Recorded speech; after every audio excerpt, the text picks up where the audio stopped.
Welcome back, everybody, to another episode of the Bravo Zulu podcast. You know me, I'm Joshua Moore, I'm your host. Today's a special day. I've been talking to some private friends about this, not really online or anything. Got to keep things small and quiet before they actually happen. This is one of the biggest interviews I've had. To me, you guys know, like I keep this pretty low key. It's usually just friends, family, shipmates, things like that. Myself, just talking about things.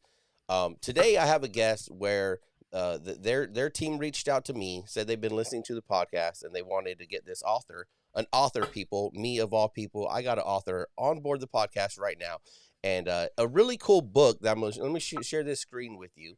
Right, here's the book before we get Mr. O'Connor on. The Jeep Show, a Trouper at the Battle of the Bulge. And let me read off of Amazon here, right? Just to give you guys a little bit of background on what we're talking about. Jim Tanzer is an ordinary soldier tasked with an extraordinary mission, traveling across Europe during World War II, performing Jeep shows. Small variety acts put on for the infantry just behind the front lines. These presentations are more than just entertainment. They are a beacon of hope, bringing brief moments of song, dance, and laughter to war-weary troops, letting them know they're not forgotten. When Jim gets caught up in the Battle of the Bulge, the show stops and the action begins. Jim's courage and determination in the face of overwhelming odds is a testament to the human spirit. And with that, everyone, today we have Mr. Over here. All right, today we have Mr. Bob O'Connor on, author of this book. Good morning, Mr. O'Connor. How are you, sir? Good morning, Mr. Moore. I'm well, thank you. You? Yeah, I'm doing good. So we just gave the intro to your book. Thank you for your team reaching out. We were just shooting it up a little bit but before we Sure. went on live. A really amazing book. Not too long of a read or anything for us, military heads that can't, short attention span.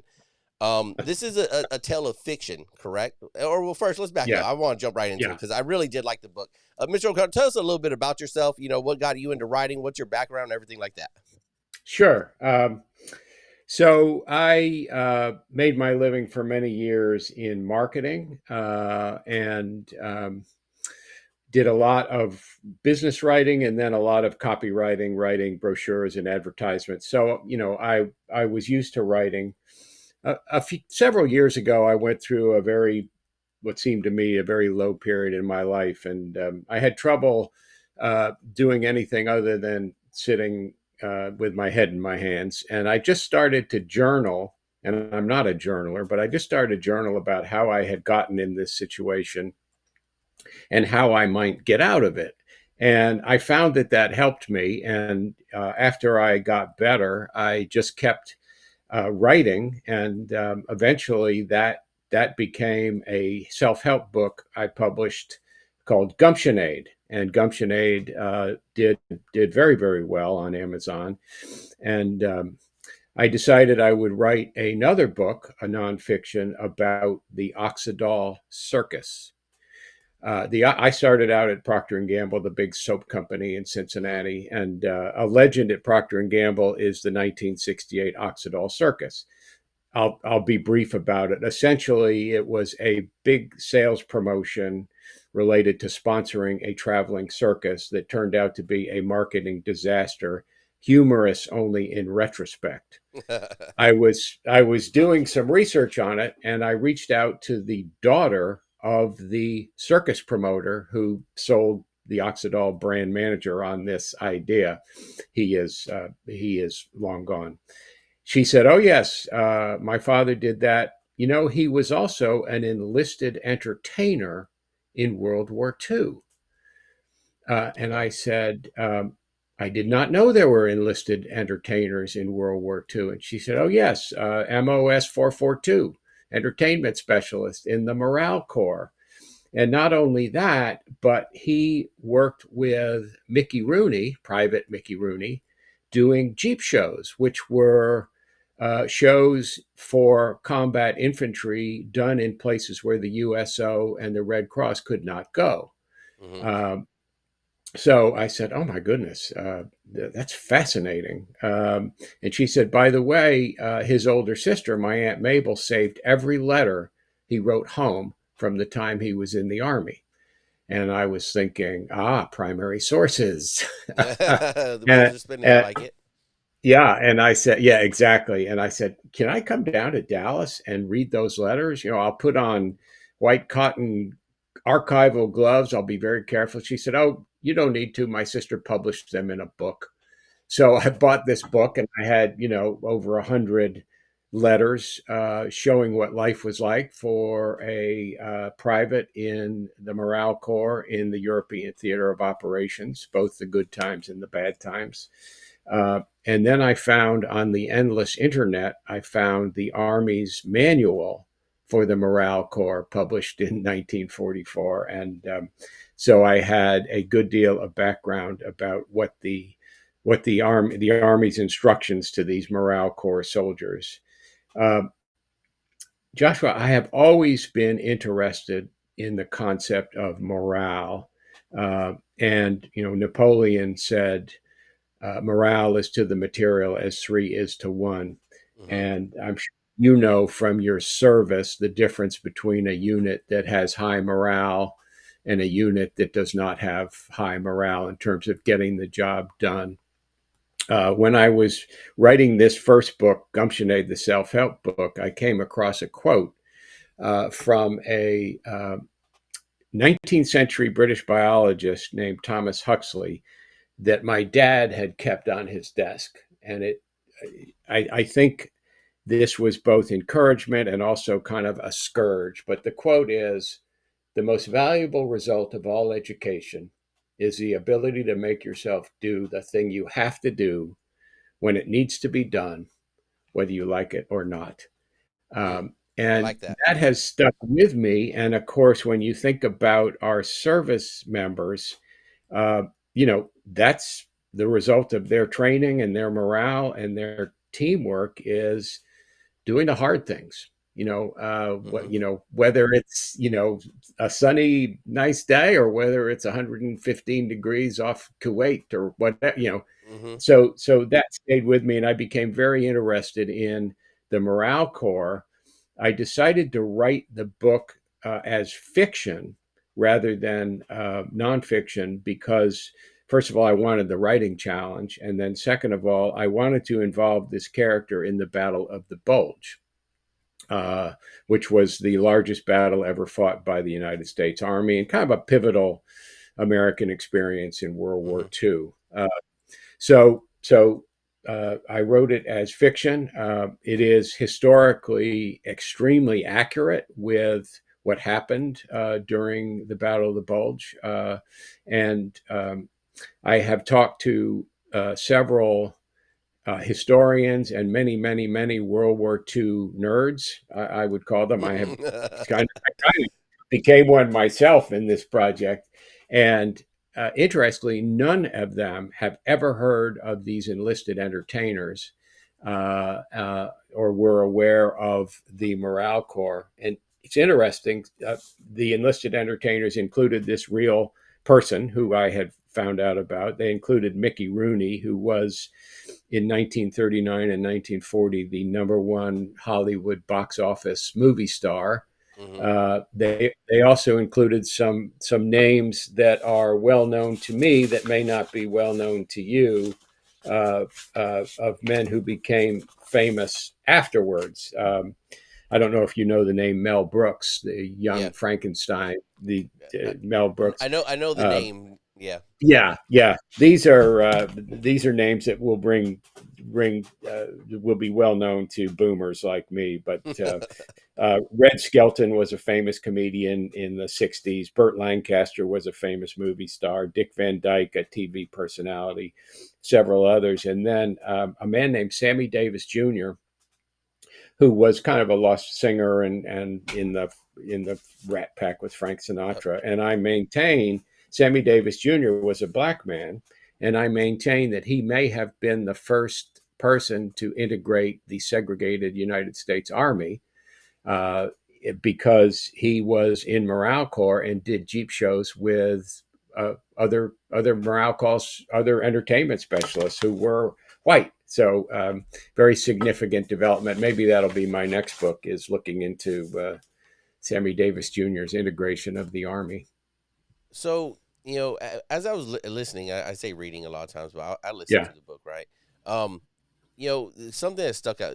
It really is a good book. I don't. Usually the books I'm reading are more of the, I guess along the lines of self improvement, financial, Hmm. business, things like Yeah. that. Yeah. Yeah. So I was really, but I am. So I don't know how much you know about the Navy, Bob, but as a chief petty officer, part of a lot of what we, the drum we beat is that Yeah. we as chiefs are the keepers of heritage, right? Ah. The Navy Yeah. heritage and customs and traditions and things that we do in the Navy, because the Navy is very different from the other branches. Okay, Yeah. we have traditions and things that are our own, that are sea service, right? That are maritime traditions that you only do out at sea, when you're passing the equator, things like Yeah. that, Yeah. right?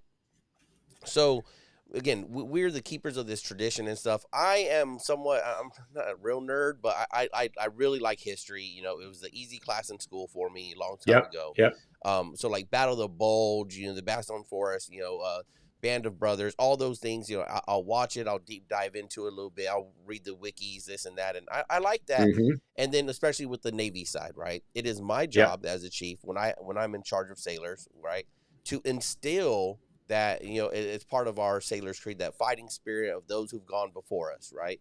And a lot of that comes from, ships are named after people. Right. Some ships, classes of ships are different, things. So it's like, all right, all these destroyers that are named after all these people, who is that person? Who was that person? What did they do so significant in their service that they had a United States warship named after them? Right. So Right. oftentimes we pull those up, and then, every ship has some kind of motto or creed to it, right? Oftentimes that motto or creed comes from a speech that person said, or a letter that they wrote, or something like that. So I really liked that yeah, it was a fiction story, but the way it was written, accurate, enough to history where it doesn't seem far-fetched, and very relatable to service members, whether you're, no Yeah. matter what branch. I was just talking to my buddy about this last night, and you could tell me more about how you chose this writing style. Right. I Right. really appreciated the flashbacks in it, right? Like the flashback always seemed to come at like the pivotal moment when something was happening, right? And Yeah. it is accurate when you're in the deepest, darkest moments of, whether you're in that combat or just, when the shittiest times, where you have the flashback of like when everything was good, right? Yeah. And then I Yeah. really liked how you would, I don't think it was every ending of the chapter, but where you would end in the abruptness of it. It wasn't a Yeah. cliff, but Right. it was a real life abrupt. They're doing things are happening, and then it was like, oh yeah, well, as I describe it in Navy terms, me and my buddy were talking about it. It was like, we're doing all this Yeah. stuff, and then we'd hear bells ringing on the ship. Bells Uh, ringing on a ship means that there's a casualty. So then it's yeah. like, all right, well, we just heard the bell, so now whatever Yeah. was happening, now you're into it, right? And for, Yeah. Baston Forest, that would be Yeah. that whistling, and then like, oh, Yeah. here comes the whistling. Their 88s Yeah. are firing, and then Right. whatever was happening is abruptly stopped, and Right. then the next however long that happens is just a flash in the pan. It happened, and then you're on to the next conversation the next time you're in the smoke pit or whatever. Right. So I thought Right. your writing style was. So what made you choose, or was that a natural flow that you came to? Like, is there Um, a name for that writing style or anything? well, I'm a reader. My dad loved books, and that rubbed off on me. So, of course, when I decided I would write a novel, I read a couple of books about how to write a novel, and Okay.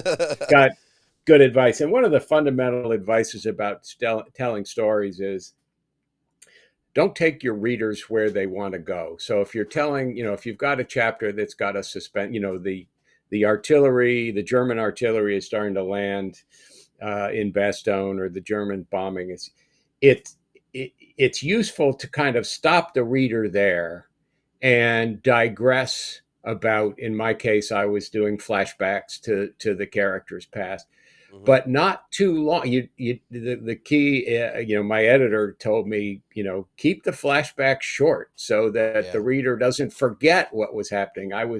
uh, I wrote extremely long chapters on the flashbacks, and my editor cut them down by about 80%. Which, Wow. so the you want to keep the pace of the story going Hmm. at the same time, but as I said, you kind of want to leave the reader a little bit in suspense. So that's where that came from. That's kind of best practices on writing fiction.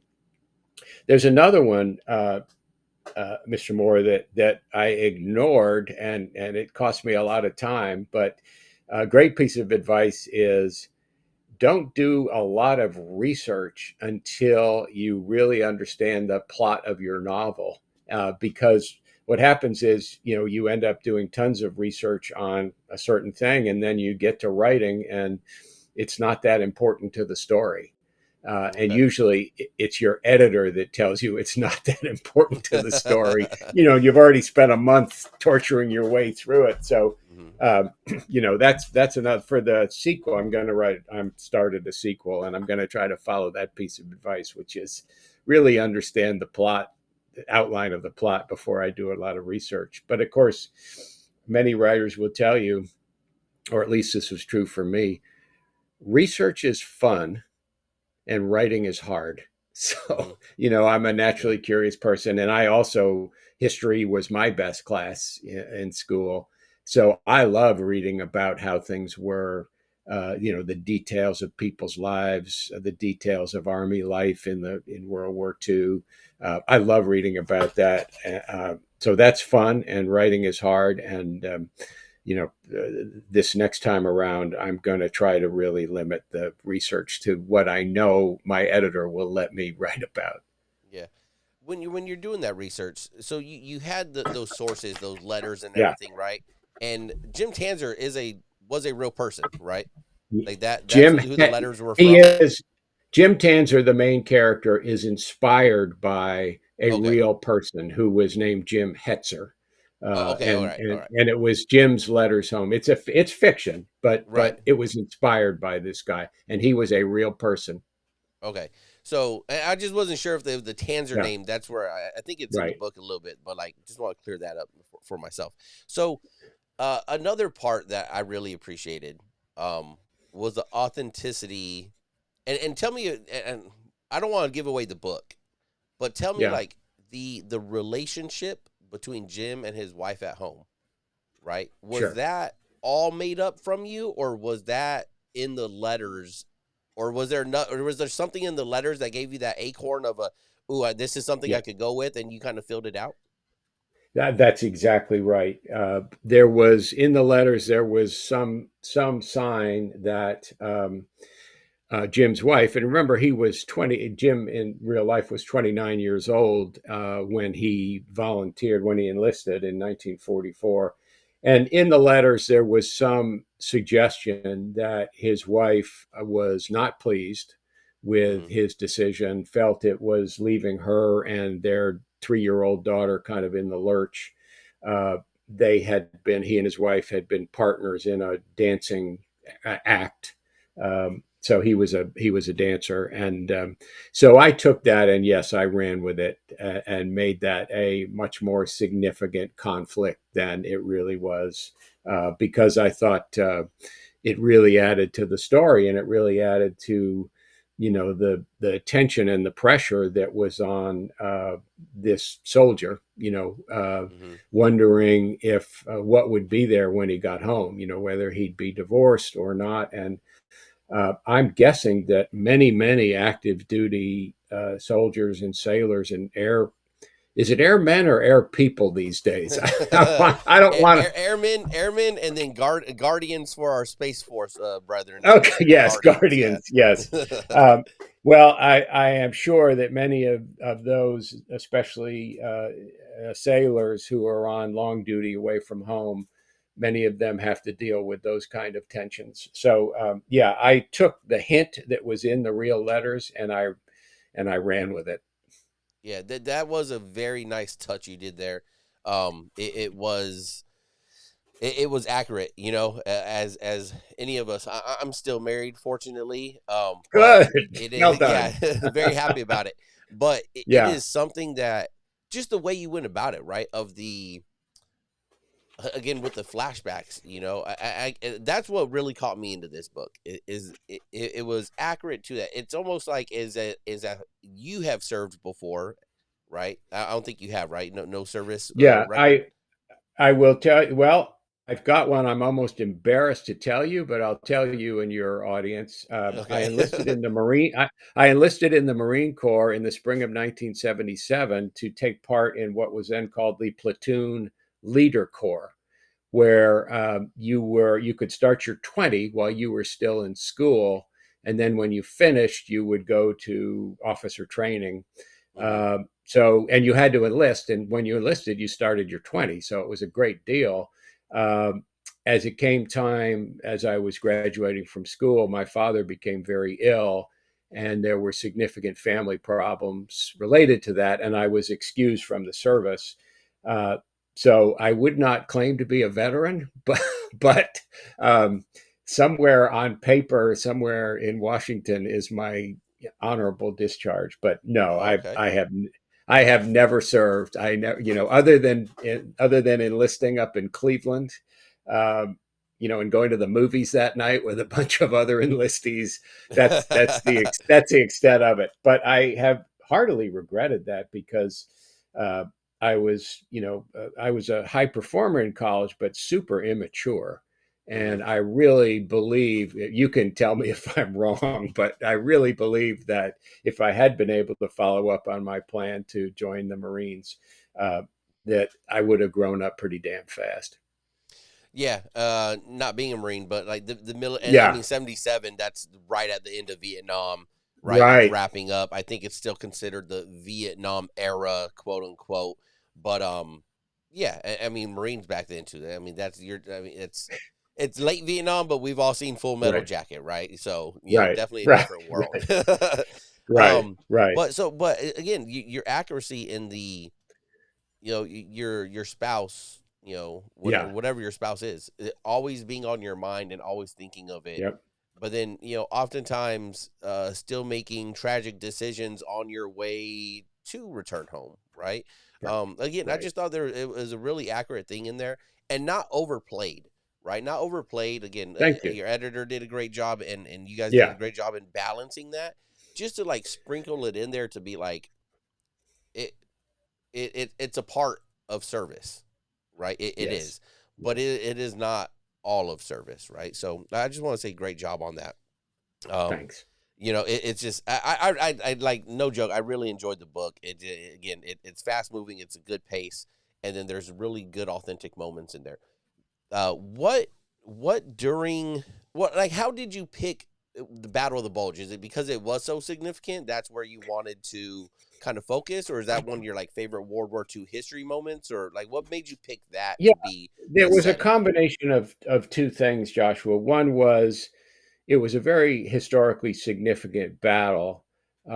As I said, the largest battle ever fought by the U.S. Army. But secondly, in real life, these enlisted entertainers were doing these Jeep shows on the German border of Luxembourg and Belgium in December of 1944. The army had pushed after they got out of the Normandy and the hedgerows.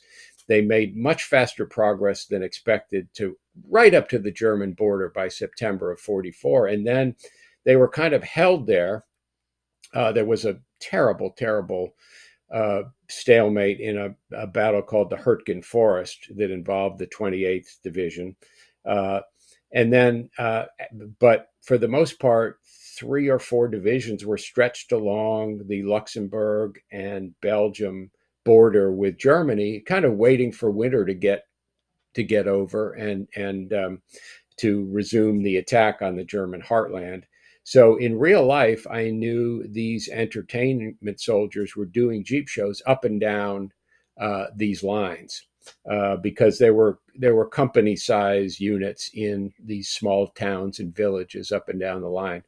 So I knew that in real life, this entertainment soldier and Mickey Rooney had been right there in December of 1944. So it made sense to me in fiction to leave my protagonist. Something happens and he doesn't get back, in the Hmm. Jeep on December 15th, and he's supposed to come back on December 16th in the supply truck.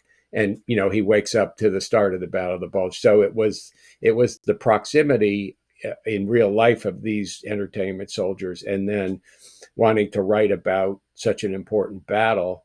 And I also wanted, the character kind of, he keeps getting orders to retreat, about 5 hours ahead of the German forces. He's given a captured map that, for a Hmm. while seems important. Senior officers who know that they will be, you know, taken prisoner or killed, holding off, buying time for the American forces, give him letters to, to home to their wives. So he's constantly staying about 5 hours ahead of uh, the Germans, and then I wanted him. Bastogne is where he turns and fights, along with the other members of Team Snafu, the survivors in the rear echelon soldiers that were organized into a fighting unit. So I liked that idea as well that came from the Battle of the Bulge of the protagonist, staying just a few hours ahead of the Germans all the way to Bastogne and then turning and fighting because from a morale standpoint, the concept of, sometimes in life we have to retreat, and sometimes in life we have to turn and fight, and it's Yeah. really important. It's really important to figure out when you should be retreating and when you should be turning and Yeah. fighting. So Yeah. that that whole concept of morale and decision making was important to me. Well, is that driven from when you first started? You said you first started writing because of journaling Yeah, because you were in a down yeah, moment in your life. yeah, So yeah. does that still drive you with a lot of your writing of like was that was a moment when you started journaling that when you decided that you needed to turn and fight. So is that a motivating factor to you and that you like Oh, to place in some of your stories still to this day? yeah, absolutely, absolutely. I mean, both books, Gumptionade and then Jeep Show, Trouper at the Battle of the Bulge, both books are about the same thing: morale. Yeah. They're just completely different, completely different ways to get at it.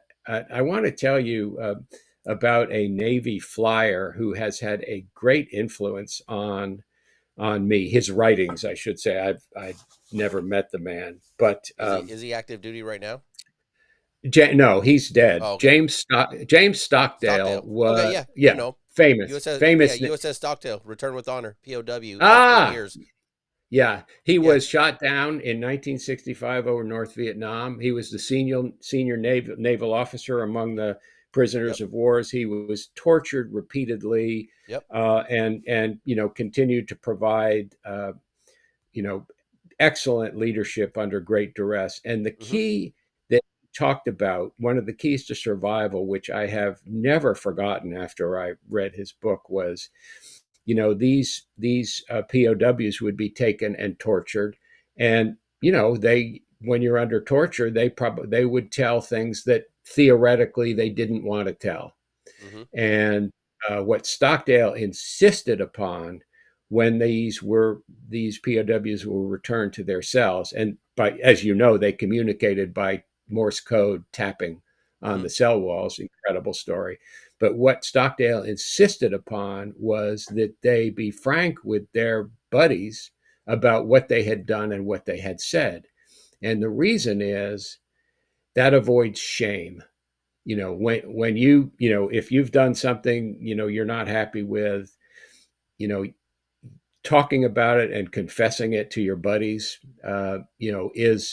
is a great way to is the way to avoid shame, because your buddies know the situation and they know, yeah, that they have probably done the same thing, because shame really separates people one from another. If I am full of shame, it's a great separation. So Stockdale's writings, I just cannot. I'm so full of admiration for him, and I just can't forget that lesson that he demonstrated in Hanoi in the '60s. Amazing. yeah. He's a hero, Medal of Honor recipient. Um, like I said, like it's one of those, and he has a ship named after USS Stockdale. I've had two friends that have served on that ship. They Ah, have the POW MIA flag fly when they return home from deployment. yeah. Return with honor, right? Because that's a big thing when you are a POW. I've Ah, actually been through SEER school, where they teach you the principles of being a POW, I see. how you're gonna survive, evade, resist, escape, Hmm. right? Because that's the order. Like Yeah, if he was shot down, so he survived. right, Then he tried right. to evade, like Yes, that. yes, So, familiar with it. It's awesome training. That was the greatest training I've ever had in my Navy career. Um, so yeah, familiar with that. Who yeah. I thought you were gonna say, which you might be interested in looking up, is the commanding officer of the USS Eisenhower, the Ike Ah, carrier that just did a lot of battling down over there in the yeah. Gulf. Captain Chowda, that's his call sign. I believe he's probably from Boston or some Massachusetts at that point, right? Chowda, Yes, yes, yes. Hill, and I've read his command philosophy, his leadership philosophy. It is quite a read. I think you'd enjoy it. Um, and Yeah, a lot of it is about morale, right? right. So I am, you started like, yes, I understand morale, how important it is. A question I often ask, my sailors, Yeah. other leaders, and I don't know if it's a question that makes sense. I heard it somewhere once upon a time, but it's does high work ethic drive high morale, or does high morale drive high work ethic? Which one is Mm. responsible for which one? And the person who first asked it probably a lot smarter than me, because that's why they came up with it, right? But uh, uh, I believe high work ethic drives high morale, right? I don't, and this is where Yeah, I don't need my morale to be high, because my work ethic is high, and this job needs to get done no matter what, right? right. And when this Yeah. job is done, then we will go back. And I think it's kind of what you were saying about I just saw you glance off to your left there, Yeah. right? Yep. About Yep. the thing you had on your dad, or your dad Yep. carried with him, right? Yeah. Um, Yeah. those things. So as important as morale is, when it's morale time, I'm all for that. But morale does not come first, in my opinion, to achieving a mission. The work ethic and the mission will come first, and that's something that even through your story here, this Yep. book is displayed in and like, I'm sure you've seen Band of Brothers and everything, right? Like, Yes, I have. they were it was in the shit for years and years, fighting through, and then the morale came at the end, right? When Germany was liberated, it was all won, Nazis were defeated, all that, right? And then the morale came. And with that morale Well, often comes danger, as Band of Brothers yeah. displayed, and your book, touched on also. I want to politely take issue with you, Yes, please. Joshua, in that, you know, at the end of the war at the end of the war came good times. Yeah, But, good times are not morale, and good times, are important, and we need to, yeah. experience and take full advantage of them. But good times do not build morale. So what I would say is, for the 101st Airborne, and I think that's Band of Brothers, Easy Easy Company. Company, Easy Company 101st, and I read a lot about 101st at Bastogne. Yeah. Uh, they built morale by the shared suffering that they had in Mm-hmm. basic training. And they and like many American soldiers in World War II, they had some officers that they really respected, and they had some officers that they were at the very least skeptical about. Yeah. But the most important thing for morale building, I think, is shared suffering that's meaningful. Mm-hmm. They weren't tortured to no end. They were put through, as all paratroopers and really all veterans are put through, a lot of trials and tribulations Mm-hmm. to build tenacity, to build character, and to build a shared sense of sacrifice. So I wrote, speaking of my editor, I wrote a long column. There's a character in the book called the war correspondent. You may remember him. He does a lot of exposition about Bastogne and the Germans and all that. I wrote I had him write a column after the war ended about the difference between the American army and the other armies, and how cynical he was about post-war Germany, and the fact that if you got rid of all the Nazis, there'd be nobody left to run, nobody left to run the place. Hmm. But I want to read for your listeners the last paragraph of this made up letter, made up column, because it relates to morale. America fielded millions of citizen soldiers in World War II who disliked the goddamn army, were ambivalent about their officers, and resisted the trappings of military hierarchy, also known as chicken shit. Yet many of them will remember their service as the ennobling experience of their lives. If you ask them, they will tell you they fought not for their country, not for lofty ideals. They fought for each other, for their buddies, to get the job done and get home. And that, to me, the morale is built for veterans and and service members, especially service members under difficult circumstances, by that sense of we're in this together. You'll do for me and I'll do for you, and we've gotten through other situations. We'll get through this. So to me, morale has to build long before it's tested under fire or under rough seas or whatever, Yeah.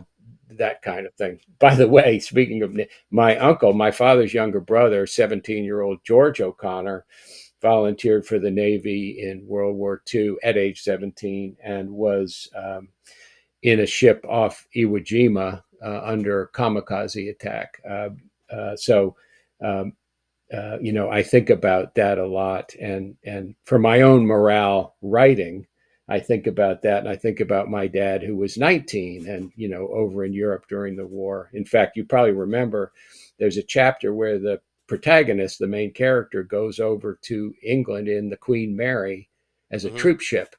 Well, I Yep. wanted to write that because my dad went over to England in the Queen Mary troop ship in Nice. 1943. And so researching that made me feel he's been gone a long time, and I think about him every day. But researching that made me feel closer to him because I was like, oh, wow, a ship that was built to carry 2,300 passengers carried 16,000 GIs at a time. And by the Yeah. way, the Queen Mary never went in a convoy because it was fast. It was faster than the German U-boats, so they would just sail off by themselves, which Exactly. Yeah. had to be nerve-wracking for Oh the yeah. 19-year-old sailor. And of course, nobody tells them anything, so Hmm. they don't know. So, anyways, Yeah. uh, to me, the morale is built. The morale is built before the test comes, and it's built around doing for each other. You know, I like how you brought that up because that demonstrates a difference, right? Of good times versus morale, right? Yeah. Often now today, when we call it trauma bonding, which I think Ah. puts a very negative connotation on Yeah. it, right? No, it is shared suffering, right? Because what Yeah. I ask of my junior sailors, I have been asked for before. Yes. It's kind of like Yes. I'm not asking you to do something that I haven't done. Okay, Yeah. you're gonna go do it because you need to experience this because there is suffering in it that is going to make you better because it made Right. me better. It made me a Right. better sailor. It made me a better man, right? Right. So, Right. or it's gonna make you a better woman, whichever way. You're gonna Right. be a better person for it. Um, but in today, which mental health is important, right? I'm seeking help for some things. Just Yep. everyone, if there's things out there, you should go get help, definitely. Absolutely. But we put a connotation of that's trauma bonding and that's bad. Yeah. And I think I like the way you say it better. No, it's it's there's a bigger cause that you three, your division, department, company, battalion, whatever you're in, that are sharing that experience of sacrifice, and that's what's going to build your morale. And I think oftentimes, as I was saying, even I just got mixed up. Like, what is morale versus what is Right. a good time, Right. right? Yeah. And I found my morale to be with my shipmates. It's a Hmm. cringy word; everybody hates it, but Oh, really? the ones that I've suffered the most with, but I know that I could depend on the most Yeah. Yes. is They'd have your where back. Yeah. yeah, where I've always Right. found my morale. So I thanks for saying that, because I think people need to understand that. More of the younger generation need to understand what that difference is in between those things. Oh, Joshua, So by the yes. way, it gets, a philosophy I have for on life, which really just came to me when I was writing that first book is you really want to invest in your shipmates. If you're in the Navy, your fellow soldiers, if you're in the Army, and then if you're a civilian, you really want to invest in your friends, Hmm. because when you hit hard times, yeah, your family probably be there, but what I found when I hit really hard times, with all my high class problems, is it was friends who really Hmm. pulled me through. Friends and a few pharmaceuticals prescribed by a Yeah. doctor, you know, but it was friends, and I really say to my sons, invest in your friends. Yeah. Obviously invest in your family. We all know that, but invest in your friends, because they will. Your good friends will be like family, and they will. First of all, it's fun to be with your friends, but second of Hmm. all, they will have your back when you Yeah. get in trouble, and everybody gets in trouble in this life, Hmm. One way or the other, we do. one way or What the does other. there's another part you were talking about there, after the morale. Dang it, I forget. I wouldn't, that's why I don't take notes, because I forget things. So I would say I double back. Like, you should read some Yeah. of Captain Hill's his Yes. command philosophy, that leadership stuff, and how morale plays that. So Yep. back to the question I didn't ask you directly, but Yeah. would you say, um, being a fan of morale and having that conversation about morale versus good times, does high work or good work ethic breed high morale, or does high morale breed the good work ethic? What is your opinion on that? You know, that's a challenging question, and a really good question. Let me try to talk my thoughts out to you. Yeah, go ahead. Um, you know, a a high work ethic can be driven by many things. Hmm. It can be driven by, a desire to be reliable, and to do what you say you will do. It can be driven by fear. I'm if I don't do that, if I'm not perfect, people, nobody will love me if I'm not a star or if I'm not perfect. It can be driven by resentment. I'll show that bastard. I'm Hmm. going to do X, Y, Z. So I don't, a high work ethic uh, can be a product of high morale, in that, as I say, we do it because we want to do our part. We're not going to let people down. But I don't think a high work ethic comes before morale or after it necessarily. You just have to try to get to the root cause. Because if our high work ethic comes because we're afraid, or because we're angry, or because we lack confidence in our abilities, that won't last. Yeah. That won't last. If our high work ethic comes because we take ourselves seriously and we take our commitments seriously, that's lasting. Willpower and enthusiasm do not last. Hmm. Character lasts, Mm. and character comes out of, it relates to morale in that way. And one of my other fundamental pieces of advice for young people, and you can probably say this would apply to your junior sailors, is always do what you say you will do. Hmm. And because trust is, and of course this is true with you and your sailors, trust is the underlying engine to Hmm. performance. And Absolutely. secondly, and so many of us are careless with what we say we will do, and we forget the effect on others, even if it's as trivial as, yeah, I'll come to your birthday party when we're in port. Sure, that'll be great. And then we blow it off because whatever, something came up, or we're chasing a we're A chasing good time. somebody. Yeah, we're chasing a good time. And we forget what it feels like on the other end for that guy. Yeah, well, hey, Bob said he'd be here, and here we are in the bar, and he's not here. So a really important lesson that to me relates to morale is always do what you say you will do. And part of that is be really careful in what you say you will do. Hmm. So if Yeah. somebody says, hey, can you help me move next month? And you're not, before you say sure, stop and think. And maybe the best answer is, let me get back to you. I got to check with my spouse and see what we're doing that weekend. Yeah. So Yeah. again, what comes first? I don't know. But to me, reliability and trust is a product of morale, and morale is a product of reliability and trust. I really like that answer. You talked your way out of it very good. Uh, Thanks.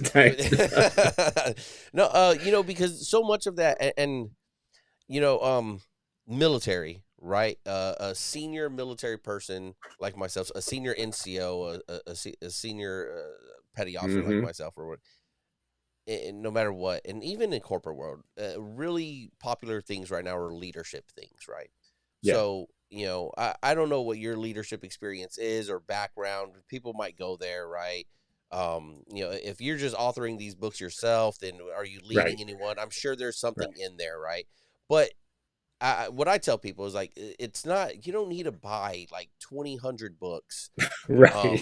You don't need, and like reading is good, but I tell people like reading 15 books a year about leadership is not going to make you a Right. better leader.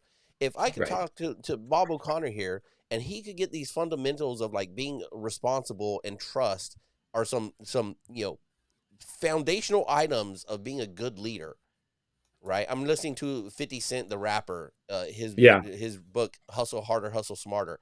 I was Wow. again like he's talking about leadership things in there, basic principles as this street guy that has come up Yeah. through through the hood, through drugs, through rap, and Yep. he's talking about the bait. I don't know how many books 50 Cent has read about leadership. Right. I'm gonna guess not as many as some of the military members out there right now, and Yeah. he's got it. So again, I just appreciate that.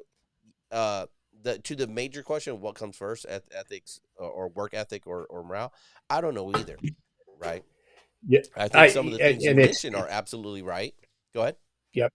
I want to give you my philosophy I've also developed about reading, which is it's much better to read, if I want to read about leadership, it's much better to pick the two top books on leadership, and Stockdale's book would be one of them to me, but it's Yeah. much better to pick two and read them 3 or 4 times a piece than to Mm. read 12 books once, because you read a book, you barely pick up on it. You read a book twice, Mm-hmm. you start to get more. So I would always recommend, and I'm going to read that 50 Cent book now that you mention it, because that's a Yeah. different that's a completely different take. Yeah. But it's better to pick a couple of really good ones and read them Okay. several times. That Yeah. No, I like that. I like that, and Yeah. I got that Stockdale one now on my list to Yeah. read. Yeah, um it's called Thoughts of a Philosophical Fighter Pilot. yeah, I'm gonna pick Strongly that one up. recommend it. I've Yeah. read some other ones. What I find with them is, and this is why I liked your book. One, it was fiction. A fiction story is Yeah. always better, I think, no matter what. But there are still lessons that can be found in there. Um, it is like the leadership books are off. Like you said, you read it once. I listen to it once. I Right. get one thing out of there, but most of it is they're most all the same, and it's just a different Right. take or a different spin on it. Right. So Right. I really try to stay away from them. And I've been called out Yeah. before about like, well, you're not improving yourself, and this and that. And I'm like, okay, well, that's why I know I need to retire anyways, right? Like I'm okay with that. Like if you feel I'm not improving myself, I'm not saying I know everything, but Right. I believe you could go a lot further with your basic principles than trying to pile on those basic principles when Yeah. your basic principles aren't even good enough to get the job done. Absolutely. Absolutely. Back to the book, Bob. How did you start developing the story? like the third act of wrapping it up, because Yeah. I think that was it was short, but I think that was my favorite part. So my rating, or MOS, a logistics Yeah. specialist. I'm a supply Yeah. guy, Yeah. and I really loved the last part in there when he met the guy at the train station, right? Yeah. And the train station guy was like, "Hey, let me put you on game. Let me tell you a couple things about how you can make a buck around here, right?" And Yeah. I'm Yeah. not sure if you're familiar with Fat Leonard. Have you heard of Fat Leonard? I have the scandal. Yes, yes, Yes, yes. yes. So I'm there's not an expert, but I know everybody knows about it. right. So there's a great podcast from Brazen. Ah, You can Google it, Brazen yeah. Fat Leonard, where it has Fat Leonard on recording telling like his side of how everything went down. Along with it's a journalist. So he has, journalist, actual things that he says, but then also cut in with the interview of Fat Leonard. Yeah. I'd highly recommend that. Um, in full disclosure, I'm a fan of Fat Leonard. I grew up in the Navy in Southwest Asia, hitting port visits with Glen Defense Marine on the pier, providing husbanding services for the ships that I was on, right? And there was no better service in the Wow. fleet, Seventh Fleet at that time. Probably Wow. because of everything that was, scandalized about, sure. Yeah. Yeah. But I think I would recommend listening to it. But back to your book, that's why I like that third act, because it started wrapping up all these other things that start happening that really they were happening through the entire, the entire war, Yeah. right? Yeah. And whether you're thinking about it on the corporate side of, military industrial complex, like when there's war, there's places and chances to make money. So Oh, like, what absolutely. drove you to kind of like take that approach to that? Well, in my reading, in my research, I was reading about how much uh, there was a ring of enlisted men and officers in Paris in after the liberation of Paris that got into uh, stealing Yeah. and reselling large, mostly cigarettes, because cigarettes were money. Hmm. Cigarettes are always money when real money doesn't work very well. Your country gets invaded, Hmm. or you get defeated. Cigarettes are money, or at least they used to be when everybody smoked. And so I read about this ring that got busted up, and officers and enlisted men were sent to the brig for several years. And I also read in individual soldiers' accounts about how they called it liberate, how they would liberate equipment from other units if they needed it. And so I thought, there's got to be a character who's a complete wise guy. Yeah. He was a before he got drafted, he was a low level criminal, and I picked Chicago because I like that accent for him. And so this hustler guy, and way beyond the questionable, into the illegal, but this hustler guy uh, talks to the main character. He thinks the main character is supply. He thinks the main character is in the quartermaster corps. So of course he's offering him all sorts of incentives, cash related incentives for quote unquote losing a truck, or getting coupons for gasoline or whatever. So I wanted to show that because there was a lot of thievery Hmm. during the war. Things were constantly disappearing. I found out even whole train cars of supplies would just disappear. And I wanted to embody that in this one. I think I call him the crooked soldier. Yeah. No, I thought it Yeah, was a great part because again, it's yeah, real. There are opportunities there out there. Not so honorable people take them, and yeah, even the yeah. honorable ones, get caught in the, well, there's all of this. What's going to be missing? And as people don't smoke that much, Zen Right, packets, Zen right. packets, monsters, Ah, it's just ah. they're still out there, Yeah, Bob. The yeah, things, it's yeah, always good like when I was first coming in, 20 years ago now, smoking was still pretty prevalent. So I ended up on shore duty my first time in Sicily, Uh-huh. Sigonella, Sicily. Um, but Wow. going to my first ship, people would tell me like, "Hey, just buy a carton. You don't have to smoke it. Just buy a carton Right. and keep it in your rack." And I'd be like, "Why? Like, I Yep. don't like, I don't smoke. I've never smoked. Right. Never Right. taken it up." And I'm like, "Hey, you never know, man. Like when the ship store runs out, because we have a small little ship store on Yep. ships, Yep. the Yep. size depending on what kind of platform you're on. But they would if you run out of if you're at sea for a long time, those cigarettes run out, and all of a sudden you have a whole carton. You could It's just start money. selling. Yeah, you could just start selling Right. a cigarette. One stick. Like, yeah, That's I got funny. a Yeah. cigarette, $5. And people will take it. Right. Right. It's gold. Right. It's same Yeah. thing. Dip. A lot of people Mm-hmm. dip. Now it's the Zen packets because we've gone away from long cut dip to the Zen Yeah. packets and all this. So yeah, it's all there. It's all the same. By the way, in Yes. wartime, so this and this is based on true story. In the novel, this crooked soldier gets busted, and instead of sending him to the brig, they send him to the front line. And that happened quite a bit during the war. Is disciplinary problems would be sent to combat units rather than put in the brig. And of Yeah. course, and you may know this from the Navy, when you're a replacement in a combat unit, it's very dangerous for a couple of weeks until you become, but until the guys accept you as a Yeah. reliable, Hmm. trustworthy buddy. It's very dangerous. So, I'd um, imagine so. Yeah. More on the front yeah, line than the Navy.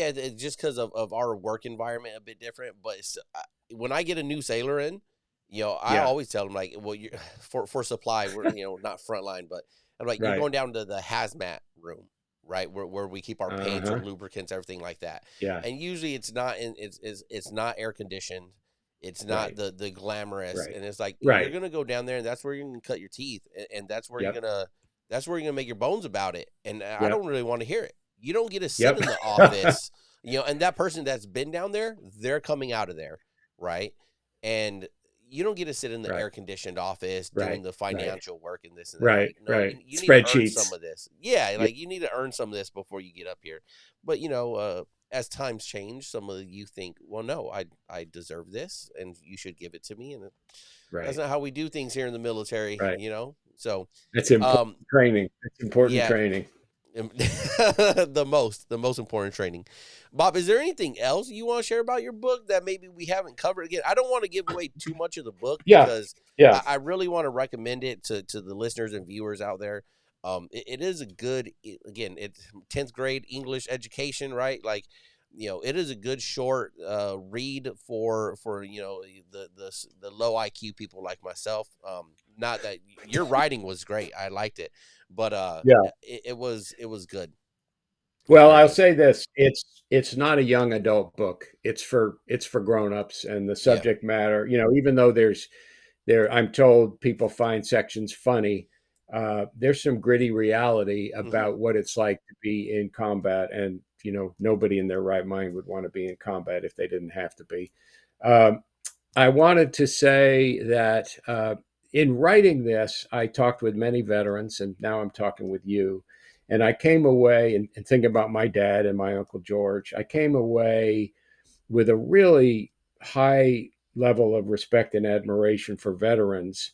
So I'm giving $1 per copy sold to an organization called Shields and Stripes, which is a service for troubled veterans that are having trouble, veterans and first responders. And that's important to me. I told them I would give them all the profits from the sale of the book, but that $1 per copy was way, way more money. Um, so I'm doing that. So your listeners can find it. It's on Amazon. Just enter Jeep Show Book in the search box. Or if you don't like Amazon, it's on bookshop.org. As you said, it is available in an audio book. And by the way, here's a writing tip. Uh, if you hire a voice talent to do your audiobook and you sit in the studio with him or her, they find all the typos in your book because they're reading it out loud and they're going along. They say, "Hey, Bob, did you mean to put this word in twice in a row?" And I'm like, "Shit, no, I didn't mean to put circle that on the manuscript." So Yeah. it's available audiobook, it's available ebook, and available as a paperback. And in fact, we've got a big sale going on, a very, very low price on Amazon right now. So anybody that's halfway curious, please take a look at it and let me know. Go to my website and let me know what you think. Definitely. And you know, I did have a follow up question Sure. because I think this I I listened to it, but maybe I missed it. When does Jim stay with his wife? Does does he get back and is it a happily ever after? Because the end wraps up quickly, and I'm just Yeah. not sure. If, you know, again, I don't want to give spoilers, but Right. just I don't know. Was it in there? Like, did he end up back with her, Joshua, or is that a part two or something? right. My answer is I don't know either. I will tell I like you yes, in actual life, the soldier that inspired the book got back with us. They had a very, very happy, long yeah, term that's marriage. great. But I don't know what happens in the book. I don't know what happens, and we will explore that in the sequel for sure. So And the sequel is going to be about this same uh, James that's Cowser, same. it's going to be, Awesome. it's going to be about this fictional character. Now, Okay. I think I'm gonna send him to college on the GI Bill because, Okay. as a history, one of the things I know, and my father went to Yale on the GI Bill, and he was a blue collar Irish Catholic kid from Waterbury, Connecticut. He was kind of out of his depth, but he managed to graduate. The GI Bill was a that and the civil rights movement of the mid-century were the two biggest social factors in Mm-hmm. America. So I A, to help me feel closer to my dad, and B, to talk about this huge social factor. I want to send the character to college on the GI Yeah. Bill, even though he's like 32 at that point and has kids. Yeah. So the sequel offers me a chance to explore that, and of course, Joshua, there's the Korean War. Yeah. Okay. And So are what you thinking? Yeah, that's going to be my follow up. Are you thinking about going with other characters into other wars and kind of progress just like this universe that you have? I don't know if it's other characters or whether, the protagonist is going to find himself, I don't know, doing a show for troops in Korea, and all of a sudden the Chinese troops start swarming over the border, and who knows? I don't know Yeah. yet. I'm doing the basic research now, and as Yeah. I was joking about earlier, hopefully not too much, but I definitely uh, writing is my work now. It's what, I mean, other than family and friends, it what gets me out of bed in the morning. And so I want to keep doing it. And I created a world here, and yeah, I think I want to extend it. The American whose parents emigrated to Germany in 1937 or 36 and ended up in the German army and then gets Mm-hmm. captured by, he's got a real story to tell in the Yeah. next, as he gets back to America and finds his way. He's got a story to tell. Yeah. So that's what I'm thinking about right now. That's great, Bob. You know, we're gonna wrap up there. Again, Bob, thanks for giving me the chance and to book this interview. And again, I appreciate the book, the writing, the storytelling in it. I thought it was all very good. I thought it was very on point, very relatable to veterans. And there's so much. Yeah, you know, World War II, the greatest generation. Right. Uh, those feelings and the way you told that story still resonate today with the GWAT veteran of the global war on terrorism for the Yeah. last 20 Yeah. years and everything like Yeah. that. Yeah. There's so much of it is still the same. It's still relatable. The triumphs, the heartache, the all of it, so Yep. I appreciate you writing something like that, and as you expand this universe and you keep going, I look forward Right. to the GWAT book of whoever it may be, Yeah. doing Yeah. whatever it is that you come up with, and I'll be looking out for the next one. And if any of your team want to keep me on that emailing list, Yeah. please Definitely. please do so, and I look forward to the next installation, Bob. Thanks. And just one last for your listeners. The title is Jeep Show: A Trooper at the Battle of the Bulge. And Joshua, it's been a real treat to be talking with you. I've really enjoyed it. Awesome. Thanks, Bob. Let me do the intro. Just keep you there just for a moment. All right. Sure. Hey, everyone. Again, thank you for stopping by and joining this show today. I know some of the videos, the recent videos we've been doing a lot of military news, right? But don't forget, like, this is what I really want to be doing. I really want to be getting to outside of just the military stuff. We want to talk to veterans, to retirees, to authors talking about us and sharing the experiences and stories. All right. So, give us a like, subscribe, turn on the bell notification. We're going to be live later this weekend talking with some other friends and stuff about some of these military changes happening and how it's impacting us around the fleet and the military, right? For more information on how you can support the podcast, please visit us at Spotify.podcasters, whatever it is. I don't even know anymore. Spotify keeps changing everything. The information, views, and opinions expressed in this podcast are solely of myself, Joshua Moore, and the individuals involved. They do not necessarily represent the DOD, the DON, or those of any institution or organization. Thanks for joining us today. I hope you really enjoyed it. And don't forget, go get the Jeep Show book on Amazon. It's a great book. I can't highly recommend it enough, right? All right. Well, I'll see you on the next one.